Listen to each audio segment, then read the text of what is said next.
Na cause ala na likambo na côté loko moboye et puis je ne peux pas être toute ma vie dans des conflits. Ngabe na moni basaleli nani Sangara ngabe ma basbitine linga wenga. Donc si je comprends bien Sankara mutu a revêté loko wana keza montage. Te. Eza bongo parce que batale yango mais eza ibongo kaka. Donc ya bongo ndini po. Ya bongo parce batie yango te eza te. Eza na ordinateur. Mais où tu wapi bimeli wapi? Eza pétage à kine biloko asike bima na kine ka bongo tout ça. Disque d'or et l'homme étoile ah mon pao la lila mon pao pour tout le monde la créativité dans danse allez yo peut au ça la paix étoile mon drame pas ça na ça qui ça nion soir si nous montama sumu montama bendumba tout ça yaka manduma utama tonge ba promettre ngana tia ba on a protocole mais na kutana ba on a retard on tia bandumba na protocole ouais na ba cheke akasibanga ba sabatu nion et l'autre parce que dans le stade, on a salé dans la sécurité. Le vol, moi, c'est la campagne. Ah bon? Ouais. So, tu peux pas avoir responsabilité ici. Même si on a Mike, où tu pas Albert qui a 15 archevêques. Ah bon? Il y a un salé à Benguié, après à Benguinga, tout ça.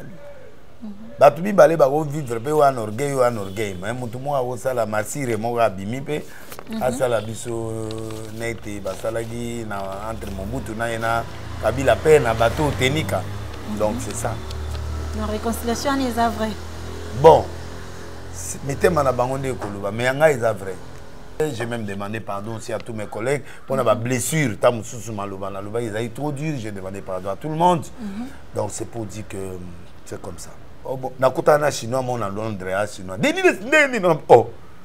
Bakangi l'immigration na passeport à Congo. Babenga o deni les ya otala muto. Aza de konabino. Oh Nzondo, prends ton miracle. Abalo salanga biloko na TV. Ah bon. Yo yes. Ozo yeba émission mo bo sala abalo expliquer ngai. Accenté. Maman na yara na parler du peuple na papa na ba bota yao. Ah bon. Prends ton miracle Nzondo. Ah Bonico Archi de Noé. On a limité. Ah Bonico. En face à Saint-Joseph. Le Chinois. Na Sambwe. Na place na Zaï. Na Yébisi bango na bi bon. Bino pe posa ba anglais à ba congolais. Bon c'est d'origine congolaise. Bon ni mai feka.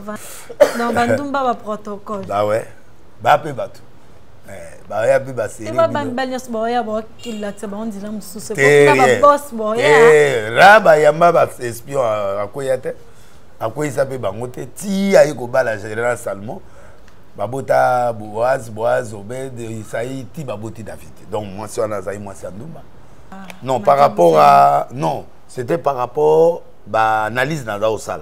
So ba tuninga ma analyse à Mike, je donne mon point de vue. Mes points de vue nanga ils correspondent na besoin na été. OK, ça choqué. Ça choqué ah mais vient nanga ndeni na ko sala analyse atana mabe yango mais chaque jour kaka mabe pas. Bon, et ça y bon impression ya zaki nango et puis on s'est dit des choses, on s'est pardonné. Alors aujourd'hui, je suis honorée par la présence de prophète Denis Lessi, les grands prophètes. Mais avant tout, je tiens à remercier Yaouili Moucheniko Damboka, Jessica la mignonne de Bundes. Aussi, un grand merci à président Yves Nsoual. Alors bonsoir, prophète Denis Lessi. Bonsoir, ça va? Oui, ça va. Vous allez bien hein? Oui, on se bat. Nous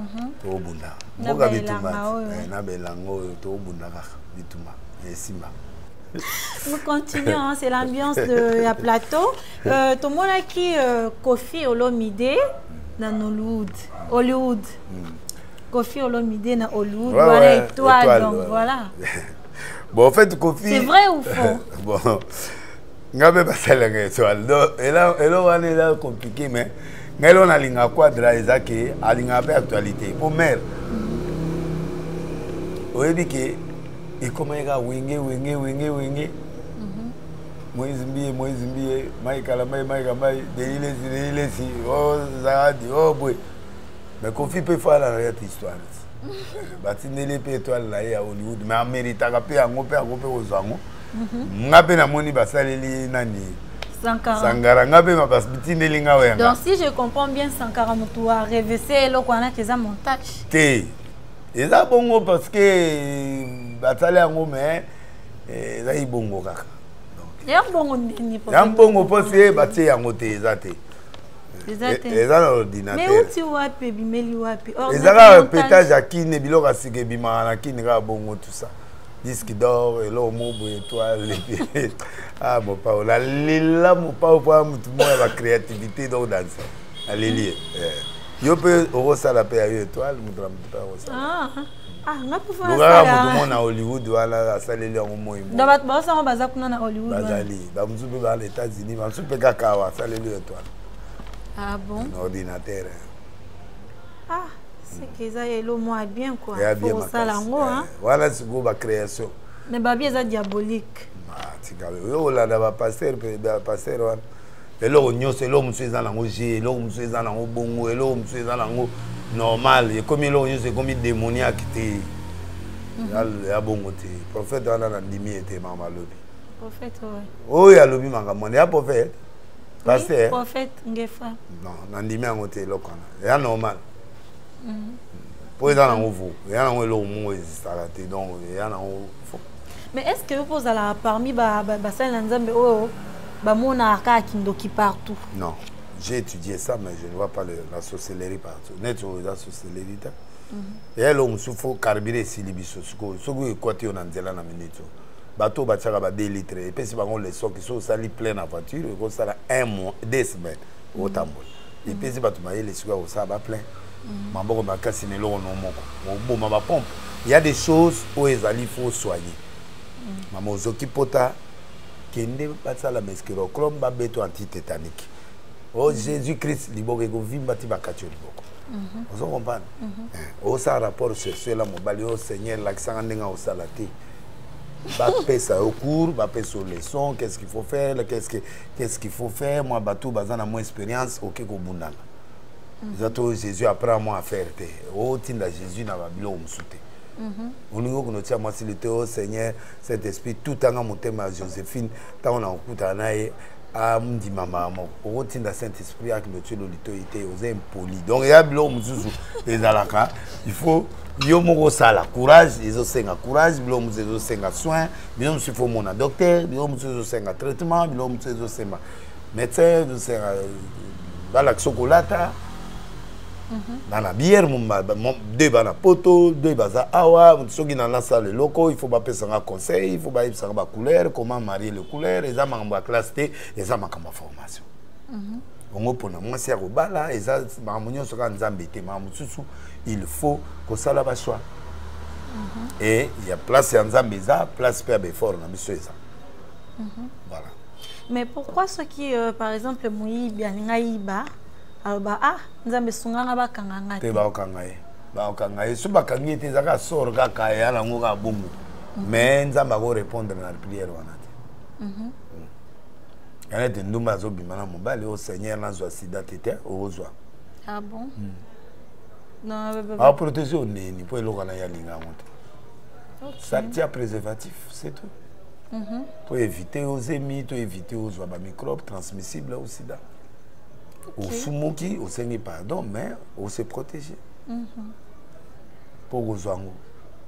Dans tout Seigneur pardon, c'est que Dieu pardonne, mais les conséquences restent. Toujours. Oui. Péché n'est pas. Mais si Dieu pardonne, comment conséquences est-il? Conséquences c'est net na péché au bimina na péché au microbe. Il faut mettre là-bas ton ose abaton. Soko meni tonga te sengi nzamba bikisho eze kobo na okutaki mamuno salaki donc je traitement alongola nyo sauté non alongola ka aifasa ka mais pas les conséquences parce que péché volontaire conséquence nango itikala okokufa pe na sida mais nzamba koti olola donc ndumba sengi ne pardon mais nzamba olimbise mais conséquence en etikala etikali soki ezaki ke bakataki o matrice bakati ceux qui m'ont balayé au bimane à un sida sans préservatif aussi ceux qui zioté par hasard zioté mais ne fait pas ça parce que yo ok yo moko mais la voloka ceux qui osent cirrhose des fois il y a des embêtés parce que quand tu bois trop l'alcool tu manges pas bien on soit cirrhose des fois cancer au koufi au samedi pas robi qui sont na marane comme pas robi qui s'attend aux conséquences. Ok. Ok, nous continuons.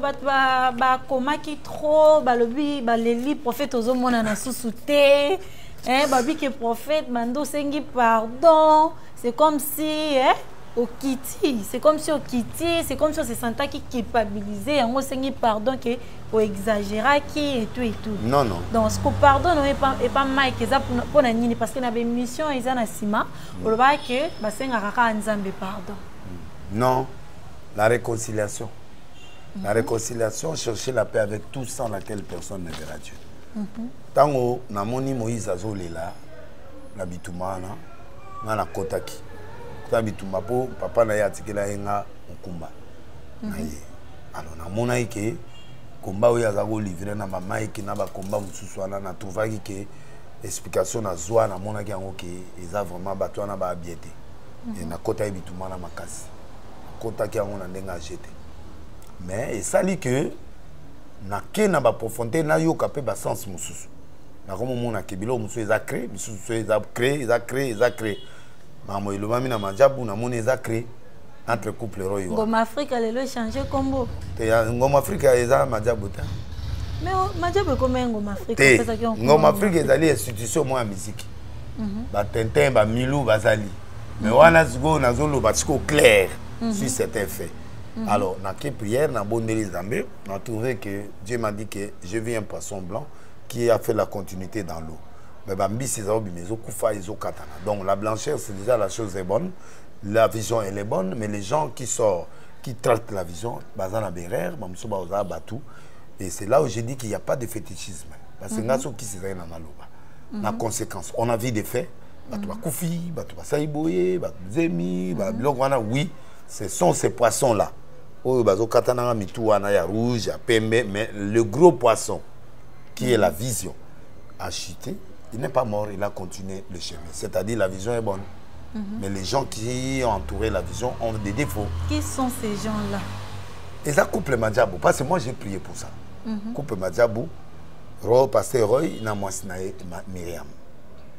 J'ai trouvé que dans la vision est correcte. Mais les gens qui sont à l'intérieur, ils ont été arches de Noé. Il y a vision là. Mais il y a des nilesi. Il y a l'erreur. Mais il y a une vision en été. Il y a peut-être serviteur, il y a un interprète dans le céréales. Il y a une erreur d'interprétation. Mais il y a une vision en été. C'est-à-dire, la vision est vraie et la vision est bien. C'est question de rectifier certaines personnalités, ce qu'il faut, tout ça, mais aller au fond pour montrer que oui, des erreurs, j'ai vu qu'il y a des erreurs sur les gens. Mais sur la vision, le couple là, comme on dit, que je n'ai pas vu ça. Et je suis parti dans la prière et Dieu m'a dit que c'est bon. Dans Sololi na Mike, na Keko sa banquette ya Mike, il est inhumain avec des erreurs. Mais ce qui a été vraiment dit, ce qui a été déjà parlé aussi par d'autres personnes, j'ai trouvé que c'est créé. Créé veut dire que je n'ai pas trouvé subsistance à ma cité. J'ai trouvé les humeurs, les comportements des gens, mais je n'ai pas trouvé la chose. Oh, on a bombé la quitté. Yango moni peut-être battu na cadre na bango baluba bon. Maman, les gens peuvent dire ce qu'ils peuvent dire. Mais des relations que j'ai, j'ai des chaînes na Canal Plus. Naza déjà suffisamment béni. Naza na ba entreprise mususu privée au na sala en Afrique du Sud na ba mboka mususu. Nazo mené vinanga ya moké na lia na mela. Alors pourquoi je dois demander pardon? Quand je parle mal de quelqu'un, moi si je commets des erreurs, je dois demander pardon à la personne. Et je dois demander la conscience pardon pour dire que j'ai commis une erreur. Et de vision. Honnêtement, et oui, spirituellement aussi, j'étais déçu de voir, bien visiblement, il y a des trucs comme ça là. Mais pourquoi ça ne sort pas? Moi, je ne peux pas déclarer impur ce que Dieu a déclaré pur. Pierre azaki na nzala na vision nzamba bise bami selekete na bomalia Israélite ako bomangote akolia yangote alumi na oliate nzamba bise que je déclare pur, c'est ce que impira yo rapporte kokoko batubaye colonel un païen colonel romain atindi au cet esprit nzamba ambumeli Pierre a comprendre vision ya monaki aki tango akomi alobi boui dans verset 28 alobi boui alobi Dieu m'a appris. Dieu m'a appris. N'entends bien battre la fois. T'étanga. T'as pas comprendre. Comment ça te comprendre? D'accord, merci maman. Vous pouvez mettre là, n'entends. Donc, je crois acte 10. Acte 10, verset 28. Vous savez, leur dit-il, qu'il est défendu à un juif de se lier avec un étranger ou d'entrer chez lui. Mais Dieu m'a appris à ne regarder aucun homme comme souillé et impur. C'est pourquoi je n'ai pas eu d'objection à venir, puisque vous m'avez appelé. Je vous demande donc pour quel motif vous m'avez envoyé. C'est ce qu'on a dit avant de raconter. Donc, Pierre qui était le chef de l'église. Tant que la loi ya réseau senga que muta abi nako considérer sous mon côté comme impur, comme souillé. Nos soupçons ont donné que couple ana bazana kisi mwasi na ye. Mais pourquoi pas avant batu nyos balo ba bazana ba kisi yo pour confirmer ngo ozonga ki non pas parce que musa na nzambe nyos avolo ba faut banana ko. Ça dépend de la crédibilité de la personne. Oui, mais non, ça dépend. Dis-le tout ça, analyse. Moi, j'ai dit, j'ai fait des enquêtes. Tu te souviens? Bien sûr. Voilà. Donc, quand j'ai appris, quand on a continué tout le monde, on a moni effectivement qu'il y avait des combats. Moïse a des combats, ceci et cela. Je me suis approché pour savoir ce qui se passe. J'ai reçu la version. Dans une version, qui n'a trouvé que tel bateau you nanti ba maike ba mazabu bateau ane belé Marcelo tout ça nabundi ko bitu belé. Mais j'ai compris une chose que vraiment effectivement na kena fond na moni certains indices pas chez eux mais na ba bateau bazo travail mais na kena fond sans Saint-Esprit d'abord j'ai vu que c'est clair. Na qu'est-ce qu'on a esprit pour ça l'erreur na moni que c'est créé. Dieu m'a dit non, c'est un couple de Dieu. Bon, moi je suis prophète. Pasteur, j'ai eu la réponse, c'est pas trop tard. Et j'ai eu la réponse, c'est pourquoi j'ai publié mes conclusions. Je n'ai reçu aucun franc de ce couple-là ou de qui que ce soit. Dieu me voit à témoin. Jamais. Parce que nga ezalara mes convictions. Quand je suis convaincu net na yobo, je vais aller avec cette conviction-là jusqu'au bout. Est-ce qu'on doit dire que bandeko ba yebsa nga ou Moïse ou ba Petro dans batumusu tozaki be fo mutu nanzela est-ce que baza ndenge nini? Non, pour moi, c'est ce qui compte, c'est ce que Dieu m'a montré. Mais pas ce que j'ai appris ou ce qu'on m'a introduit dans la tête. C'est ça la différence. Donc voilà ma différence avec beaucoup de gens. Alors ça demande le pardon. Et puis nakobanga koloba poani. Pour ma couple manzabu baza banzambete. Mais ce sont des serviteurs de Dieu. Mais quand Dieu me dit qu'ils sont des serviteurs de Dieu. Peut-être au bangi parquet. Non. Na oui tu parquet. Na oui tu vas parquer belé et puis nazalaka na parquet tout le temps. Mike akangisa ki yango yo senga. Mike akangisa ngati. Ana pouvoir à okangisa ngati. Akangisa ande. Mike a justice te. Na yebi bato bafunda inga, na yebi bituma nazo bunda nango, na okena ngoti na suka. Mais ce qui est vrai que waneza ba conviction nanga. J'ai trouvé créer tout ça. Et l'autre. Donc pour moi, je ne peux pas aller comme ça corneille, yoza musumu qui corneille, non. Je ne peux pas regarder dessus.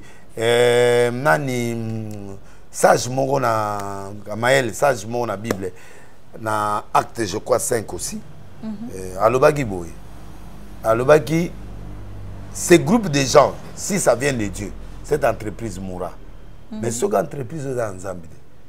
Et continuer. Mais si nous combattons l'entreprise, nous combattons Dieu. Il faut Congolais tout côté tout long en esprit que muto côté ça le kona muto apprendre.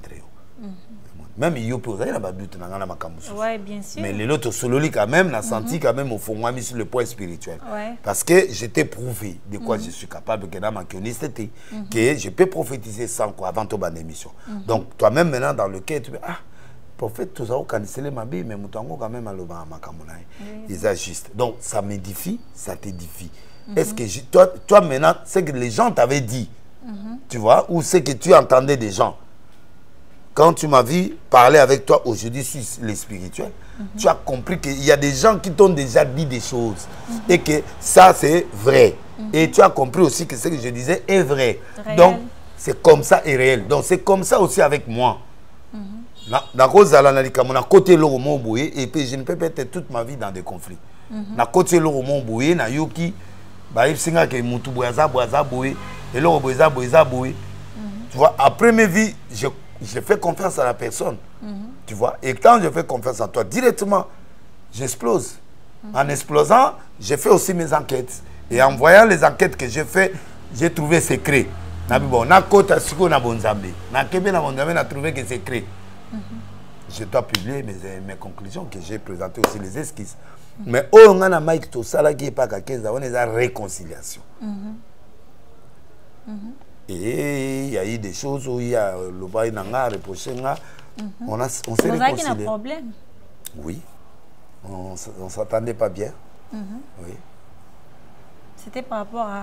Non, par rapport à... Non, c'était par rapport à l'analyse dans la salle. So, tuninga, ma analyse à Mike, je donne mon point de vue. Mes points de vue, ils correspondent à besoin à été. Ok, ça choqué. Ça choqué. Ah, mais viens dans la analyse, attends, ma bé, mais chaque jour, ma bé pas. Bon.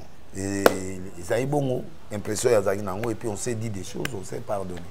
Vous avez même pleuré. Non, hier, Ntabandaki Kolela à s'esquiser, après on a peine à s'esquiser. Tu as émotion. Oui, tu as émotion.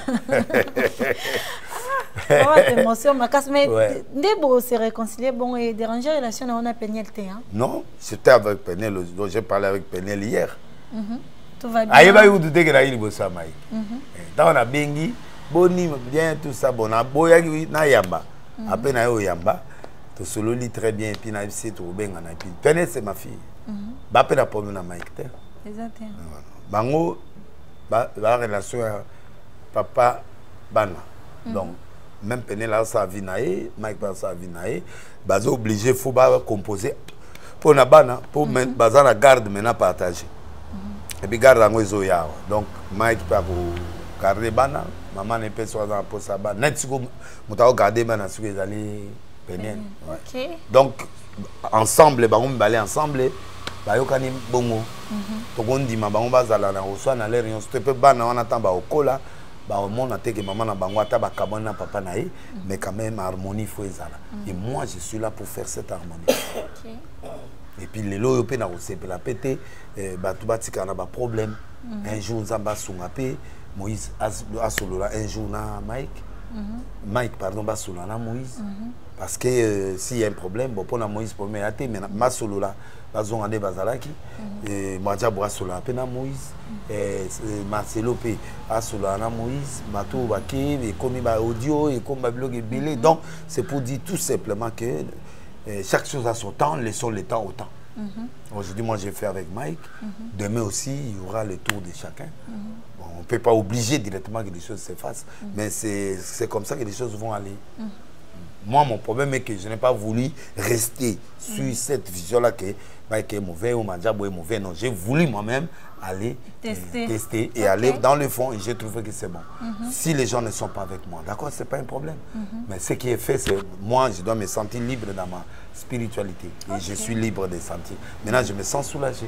Peu importe ce qui peut arriver, peu importe ce qui peut faire. Donc, je n'ai abandonné personne, j'ai dit que la vérité. On appelle à Moïse tout seul là. Il n'y a pas eu un problème. Mais, bino basal nanzambe. Normalement, il faut que la Bible. Pour voter la Bible. Mais les basal nanzambe, ba ko na ba niveau, ba ko ma na ba niveau quand on a binemi. Pesa public. Pesa diable. Ouais, diable yo kanzi atika biso. Diable nous a tenté Jésus bon au ba pas. O diable on a tenté ka bino binemi penze lo kana to sala te bango pe bango sala pe bilo kana te po baba ndeko. C'est le diable qui vient pour séparer nous séparer, c'est tout. Et si on n'est pas prudent, on entre dans le jeu. C'est la honte, hein, en tout cas. Oui, c'est la honte, oui. C'est la honte. On a la vérité, c'est la honte. Sony, oui. Oui. Chrétien. Mais c'est ça le combat que je suis en train de mener, non? C'est ça, on doit changer. Vous pensez qu'on gagne un jour? On a gagné déjà, pas moi et ça déjà. Il y a campagne? Non, pas il y a réconciliation. Il y a des pas. C'était terrible, on ne se parlait pas. Donc, ils avaient comme un niveau moins mabé. Donc, c'est déjà un pas. Ça va arriver avec le temps. Mon an dit que Wenge, Koutou, Toulou, Babaza, Bapagan, c'est réconcilié après 25 ans. Kofi na ina nani, personne n'importe va solo depuis des années. Donc, les assos, il y a un message ensemble que le temps ici, c'est le temps de la paix. 2022, c'est le temps satanique et le temps de réconciliation et de la paix. Okay. Le réalisateur a émis Marmo Nazoloba. Donc, il y a un année à 666, on va voir le mal, le guerre, les choses vont arriver. Au monde M23, donc je vous avais annoncé les guerres. Dans la place aux guerres, Ukraine, ça va guerre, porte-à-poti, poto, il y a caca, donc bilo wala nyonso, ba vieux okwea, ba nini tout ça, ba coup d'état. Le monde va conseil spécial dans la prison, ba te belé, ba nini président cour constitutionnel destitué. Donc je vous avais dit que vous allez voir et vous n'avez rien vu. Et puis tout le monde a alliance où il y a les mambalo. Koba sali alliance na moloko, ba oki mamba onde. Donc au monde a biloko on a 2023. Donc moloko a sangana libata. Ba oki mamba onde. Et on a zolo ba sali ba alliance contre nature et salema. Je vous avais annoncé et c'est ça. Et la réconciliation sera là aussi. On va attendre babandi, baluba pe banda, basakata pe banda, bato pe basadi ya bango, ba musicien pe bazo sala, un jour pe et kota pe l'église, moi et Tatou, on se parle bien aujourd'hui. Moi et Mutombo, on se parle, l'apôtre Mutombo, moi et les autres on se parle. J'ai même demandé pardon aussi à tous mes collègues pour la blessure, tamususu maluba na luba, ils avaient trop dur, j'ai demandé pardon à tout le monde. Donc c'est pour dire que c'est comme ça. Mais la vérité reste la vérité. Non, net biloko mususu net. Non. Et un biloko mususu mutata Bible dit soki comme il bako pour la moninga. Net la vérité mususu na loba sur Marcelo sur biloko net la loba avant les balles il faut moi comme meka. Na raisonner qui en la vérité mususu loba pour Marcelo parolier. Donc, ça dit que j'ai dit certaines choses, mais il y a mon ami qui est blessé en plein air. Mon frère Limisanga. Mais peut-être que je comprends. Que je me présente m'excuse. Na cause ali baku pour na été. Donc, c'est un peu ça quoi. Mais, prophète, est-ce que réconciliation sincère, et c'est qui vraiment ils a médiatisé? Réconciiliation na bino, na to banano na bino ma réconciliation est belé. Bon bah tout le monde souba yeba. Oui, bah toi yeba que ngana ye. Entre vous, vous pouvez arranger, mais botiango médiatiser pourquoi? J'étais avec Mike hier, c'était après réconciliation, tout le monde en a mis surtout l'accent en hauteur. C'était nécessaire pas tout le monde a payé ba tout ba yokan. OK. Pour tout bana bitu mango ils na TV. Il faut se couper sur la TV. Pardon à Saragi, ils avaient fait la TV pour na bateau basoka qui donc nana père mon roi motute. Moi nzambe wana te, mais ce sont des frères, des sœurs oyo pe azoki moi pota na balusa ngope et longwa moi bande batia moi nani pe pote kauka et puis ma aussi. Je suis comme ça. Moi je suis comme ça. Trop humble. Quand je blesse, mon talobi n'a pas blessé. Je demande pas. Je fais l'effort de ne pas trop blesser, mais ceux qui m'ont bien blessé, je m'excuse. Ok, nous continuons. L'actualité est tellement ébellée qui m'a derrière temps. Tout le monde a équipé initiative à Willy Moucheni. Réconciliation à Bango Pelissousou Batomokile. Réconciliation à Manikena Kissinjora. C'est très bien, Willy Moucheni a un grand frère. Est-ce que c'est sincère leur réconciliation? Bon, côté l'ambition, sincère ou sincérité, déjà un pas. T'es empathé parce que ce qui est qui aime pas, et n'y a où t'as pas na bango moko mais ils a initiative. Même ngana Mike, où t'es pas Albert 15 archevêque. Ah bon? Yé mouta salagango. A bengié après a benginga tout kutani tout sali. Batubi balé ba vivre pe un orgueil mais mutu mo a sala masire mo ga bimi pe asala biso nete basalagi na entre Mobutu na ena Kabila pe na bateau tenika. Donc c'est ça. La réconciliation est vrai. Bon, mettez ma bangonde koluba mais yanga est vrai. Yanga est vrai. C'est vrai. Il y a bango et binoté. Te nandimi yango eza vrai mais internet ba obeta nanga. Ba obeta na poza mutala sana. Non, basali il y a un pas, c'est très important. Ne négligez pas ça, basali il y a un pas. Les restes c'est ba arroser relation na bango. Pour mon épée là qui sincère. Ouais. Mais qui signore azalaka ndaba problème trop terre. Ah, n'a pas de problème. Non, il n'a pas un cœur trop problématique. C'est-à-dire il peut se réconcilier, demander pardon facilement. Ah, ok. Bien qu'il peut y aller sur Manikan de Golanga, Zamusagata, Zamuananga de Golanga, bon, ça peut très bien. Les Arabes, Babilogo, Pétage, Yabiso, Nezo Salé. Les Manikepe na vie quadra, mais les autres Simbate. Atika qui est en voyage, c'est normal à mon tout peut faire murmurer. Mais chance na été. Mais pas kende qui Abula te pas kende na héritier. Oui, akenda azonga ki akope ko mema eza problème te. Ah mutu na yo. Azaka mwana ayoki sanzi, ayoki mwa pasi bon. Azonga na yo. Kola na jubé partout akomi international logolanga. N'a pas confiance à international. C'est net ngabo. Yo moni bato bazalo ba muta fali waro na waro mais siko faire pas ça bien na komi si fait.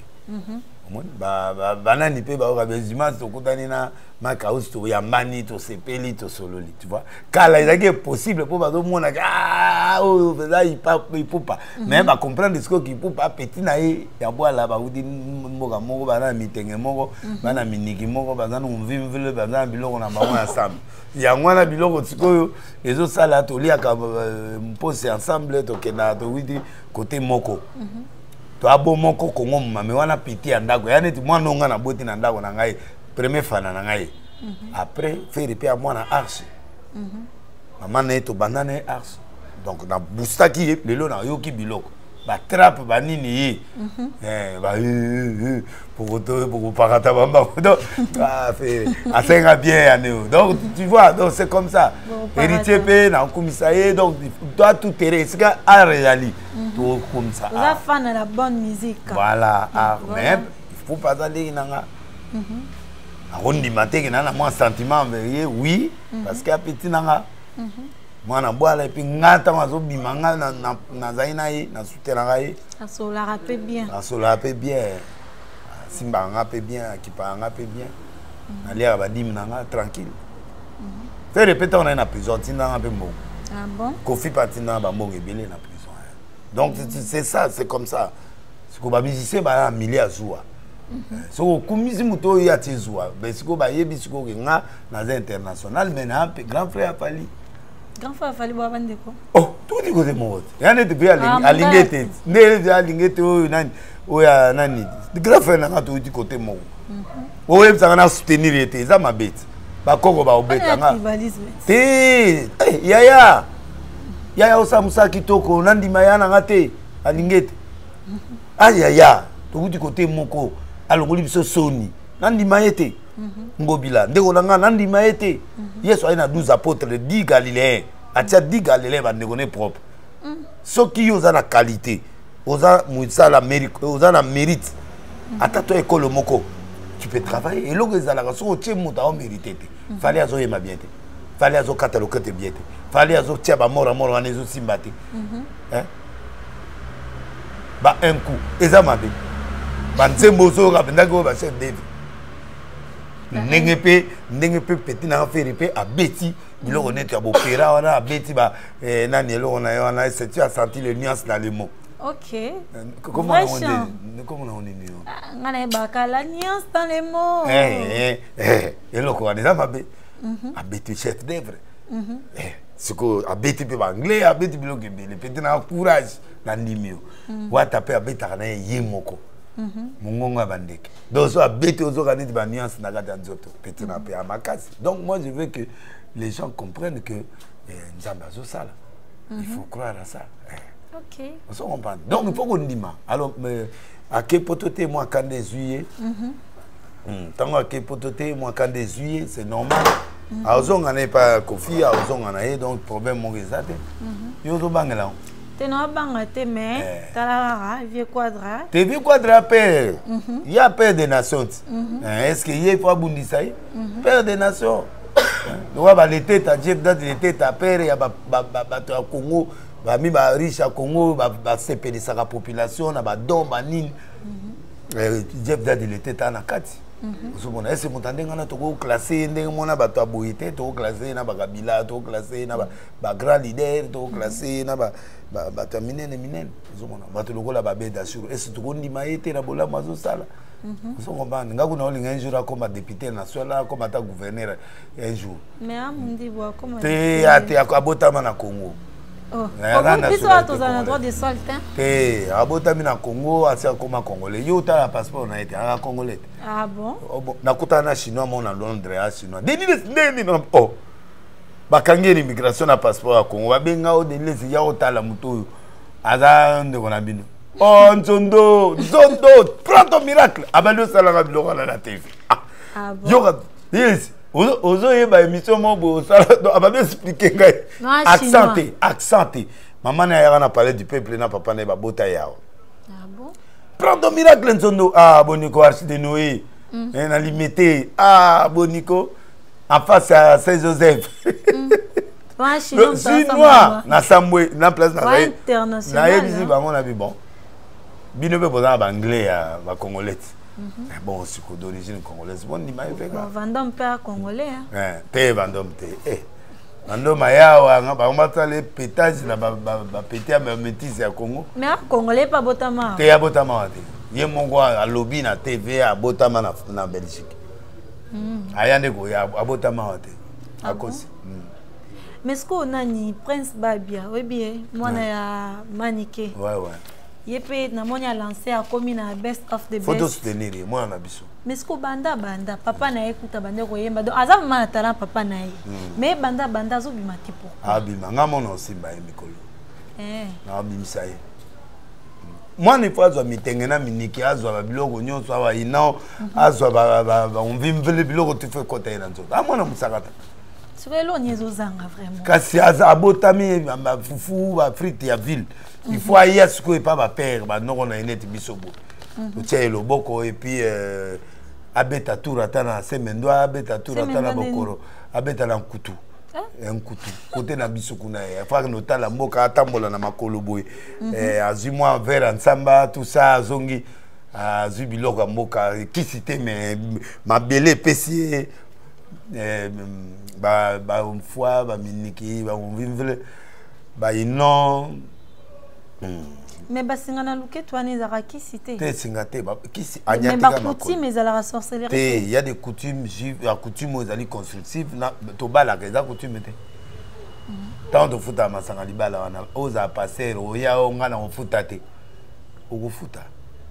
Ato pia ngona mbongo, ofuti te pour que nous sommes on ga bien. Donc il y a des coutumes constructives. Oyezali même Abraham abalisa ki mwana na coutume. Isaac, ouais. Petit on fois zonga to pesa ye lupemba. Babi mtandao kangi kisinjora mais kisinjora da. Kisinjora da rapport mon côté. Toza na problème siko ezali ya miniki mitenge. Moi ni fois zonga mboka atambola na mabele ya bokoko na ye apa zongi. Ah oui pe dans azana avenir na best of the best. Aza mwana na star mona. Ah bima. Ah pas maman. Nga mono kona na soutenir. Comment on a une Prince Babi. Prince, moi, non, t'es basé belé. Prince, il faut y aller. Oui, attends 2 jours dans l'arche. Oui, là. Ici, na tikio, na tinio, na nyoki. Aux avions, tikotu. Aux zongi di sus. Au melima ya mboka ya lukeni, au melima ya kasai. Au sukolima ya kasai, au le moto, au le likoko. Au le biloko la biso mboko. Au imprégné, qui moussakata na yo apé oye. Là, les akindogite. Fokama ya kuna. Melango. Na udi bando no tase ota ona yake na udi sunza ma yebisaka zonga esika yo okutana ngina ngande na zonga bando. Mote. Omona ki innocent volcan se bete azongi Kivu. Kasi azokota en contact avec l'esprit du Kivu. Élévation à Kivu azongi ko représenter bangwa. C'est permis. Oh! Vous serez mes témoins à Jérusalem, Bible mutesenge yango, faut bandi mona Jérusalem. Alors qu'on a battu du thé à Moutama, il doit me connaître que le haut a comme mon loup. Et ça l'a raté, gars, le corps. Et ça, bon côté. Faut faire ça après quoi. Non. Vous allez voir la Dieu, alors Mousseng et les Sokinan. Avec quoi on a fallu, pardon. À quel moment l'examen à Moulouba. Ah! Le bac à cette tête, le bac à le battre. La personne qui a Judith Kamanga. Judith Kamanga, Azali, sirène des eaux, pour qu'il toque les moi, c'est Eliko David. Eliko a comme. Si on comme à la banderole, on a comme par exemple Denis Les. A mis Denis Ressi. Donc, tellement, moi, c'est l'équipe qui tombe. Moi, c'est à peine à côté de mon côté. Et puis, imprimerie chrétienne. Eden graphique, où il y a ça, là, on fiche, tout ça. On a puis mon numéro Bobengaye pour ça, on fiche 081 49 26 283 081 49 26 283. Eden graphique, où on fiche nous sur sa campagne. Mikolo nous sur les araïs. Nous avons vraiment battu là et après ça. Donc continuer, prophète. C'est mission d'insilité. Nazali. Au revoir, non, bah toi, beaucoup. Ok. Quand tu as la carte, net na sengi bolé na kota Mario quelque part. Suivez moi tous les jours sur votre téléphone. Bo banga te bato obengango tigwa zo benga ba numéro zo banga 89 suku na 50 ba yo ka voya délai suku c'est moi. Ezali réseau ezo benga bino po boko ka ko sa déré. Bo beta bo so ba si taper un Hollandi ngo ozo kota siko na abonnement nanga. Bo a déjà 200 000 abonnés, bo zali ko soutenir nga, olena ki ndiko ko c'est la prophétie bato. Na ki ndiko kota libala, moi loko bo sala wana, moi 1000 ekoya, moi 100 francs et oya pona le saba na bino. So bo lingi ngo te bo yo ka sango te na koti libala quelque part, o de le sa koti pétage te. Bo éviter biloko na bo soutenir ngai na makambo to zolo ba po na pe mutu. Ceux qui peuvent monter dans le PTP, donc il faut vous soutenir. Oh, va benga pas va benga numéro 50 et zangai. Bon numéro pour bono sa abonnement. Au banga ngoti. Na pesi mbote pe na keti lwa lwa mama. Ndenani. Maman qui toko partenaire na Londres. OK. Soutenir ngai et puis tango okende Paris na otindo e pa ya et pas à Djongade, restaurant mon balé ba taba, ba koba, ba bloka mboka ba redi ba beta wana ba misenyo so ba beta wana so ko komi elo ka liboso luka Djongade. Djongade. OK non. Donc kene olia wana o vimba na to konda o mata o kilo. Atala mukeno. Ato ba me trop te o baby sata. Il faut lia 2 fois par semaine wana 3 fois par semaine ou bien chaque jour nous lia ndam. Ils ont au restaurant, ils ont qui s'en poso, ils ont qui s'en taille, ils ont qui s'en pour appeler ça un dim chaque les 5. Ah bon? Donc, va soutenir. Ok. Mes salutations spéciales à Yves Nsoual, président Yves Nsoual. Ok. C'est déjà quoi vos programmes? Non, les 31 de campagne. Ouais. Donc, le 31, j'avais 14 déjà passés où il y avait une conférence sur tous les pasteurs des NRC où je suis évêque. Et ces gens-là, ils ont retenu nombreux, plus de 8000 étaient là, les 14 mai. Deuxième programme, c'était le IMCA, le stade IMCA. Je vais affronter ce stade parce que Dieu m'avait donné un message que le 4 janvier, les gens sont morts là-bas. Et le sang de nos ancêtres, de nos pères, crie toujours. Jésus est mort, il a versé aussi le sang. Alors, j'ai choisi là-bas pour commencer sur le fondement de la lutte de nos pères pour l'indépendance. Et c'est là où est représenté l'IMCA. Donc, je vais réclamer le sang de Jésus et le sang de nos pères. Est-ce que le Congolais n'a pas droit à la vie? C'est pourquoi j'ai utilisé le livre, la vision d'une foi qui veut dire, dans le livre de Acte 16, au verset 25 jusqu'en bas, que Paul et Silas priaient, tous les prisonniers les entendaient, mais au milieu de la nuit, un grand tremblement, un bruit, le vent est venu, ils ont détruit les fondements de la prison, et les chaînes qui étaient dans le pied de tout le monde s'est ouvert et toutes les portes se sont ouvertes. 3 faits se sont passés dans foi. 1, ça brise les fondements de la maison de prison. La prison, c'est là où on met les délinquants. Mais spirituellement, la prison satanique existe où les gens prennent l'emprise, le diable prend l'emprise de tout le monde, ou dans un domaine, mariage, ou dans un domaine financier, ou dans un domaine. Il met des limitations dans la vie des gens et en les envoûtant. Maintenant, dans cette option-là, quand on va arriver les 31, on a aussi un batouana, une fois, mon peuple, on attend dans un pays, on a banni la prière, et ils ont beaucoup de fondement satanique, il y a la famille.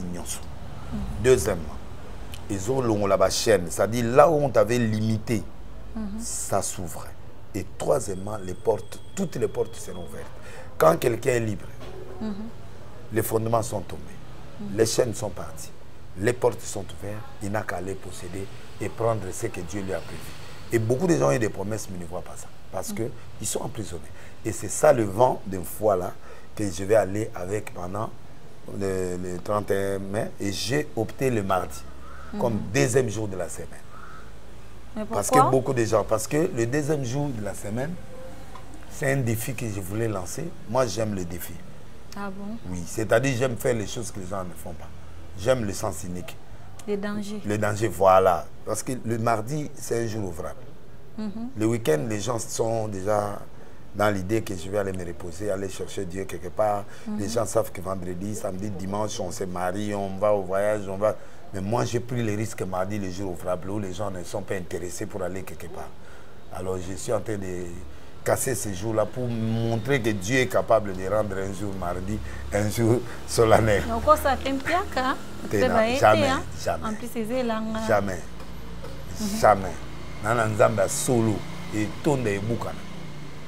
Et puis, quand il a fait un place. Oh. Ok. Les 31, 12 heures déjà, les gens seront là. De 12 heures à quelle heure? Non, on laisse l'esprit aller. X time. Non, on ne va pas aller au-delà de 20 heures. Mais est-il que les 12 heures là, l'arrivée, 15 heures mise en place et puis tout ça, j'invite tout le monde. Je n'ai pas de gens spéciaux, j'invite tout le monde. Parce que c'est ma première sortie, je n'invite pas spécialement, j'invite tout le monde. Celui qui croit que le fondement peut se briser, ou il peut aller partager avec nous.